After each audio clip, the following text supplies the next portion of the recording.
insha Allah muna ƙara gode wa Allah, babu abin da za mu yi wa Allah sai godiya da Allah ya inganta mu da sanatan da babu kamarsa.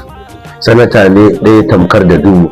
Idan kaji ana cewa a kai guda a karɓo dubu, to muna a kai guda ne a karɓo dubu. Kamar da nake faɗa har kullum, tun da aka yi Kano ba a samu jajirtaccen sanata kuma mai riƙe amana ya cika alƙawari irin sanata Rufa'i Sani Hanga ba. Ba na mantawa duk inda sanata ya je kamfen, kalmar da yake faɗa duk ɗan siyasa na ƙalubalance babu wanda yake faɗa irin ta. Kamar abin da yake faɗa na cewa an ce 'yan siyasa butulaye ne. 'Yan siyasa ana cewa kana tura mota tana baɗe ka da hayaki. Mai girma sanata yake cewa wannan mota idan ka tura ta to kafin ta tashi da kada tana ta tashi to ka ɗane ta. In ta je gaba in waɗuwa za ta faɗi da kai, kuma mun gamsu mun tabbatar da haka. Duk wanda ya koma daga baya ya zaƙi sanata, to Allah zai saka wa sanata, saboda har kullum mu a gaban mu shaida ne.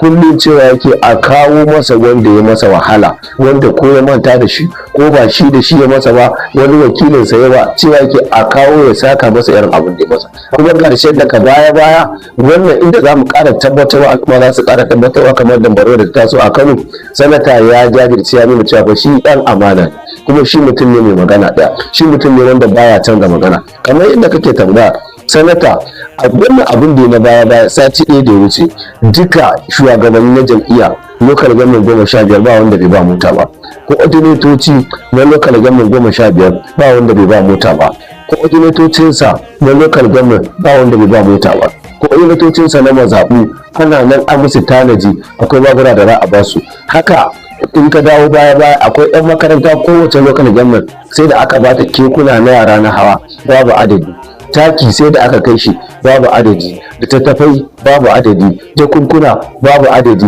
abubuwa ne ga su na harkar taimakon ilimi, injin taliya babu adadi, injin markaɗe babu adadi. Duk abu ne wanda zai ji hantar al'umma. Har yanzu a jihar Kano fa akwai wanda aka ba shi naira 10,000 ta aishe shi jari, akwai wanda 50,000 yake bukata, akwai wanda 100,000 yake bukata. Sanata ya bada miliyan 1, ya bada miliyan 2, ya bada 500,000, yana duba yanayin bukatunka. Sanata ya gina islamiyoyi, sanata ya kai tababbin masallatu, sanata harka addini, abubuwa in ina gaya maka abubuwa daban-daban wanda sanata ya. Akwai kuma abubuwa wanda tsare-tsare ne na wannan sabon shekara, wanda in Allah ya da in muka shige, Allah ya sa mun shige ta a sa'a, za a ga abubuwa mutane za su sharɓi romo, za su tabbatar da cewa sun tura wakili na gari, sun tura mutum mai amana, sun tura mutum jajirtacce. Kullum mu roƙonmu a wajen al'umma su taya shi da addu'a.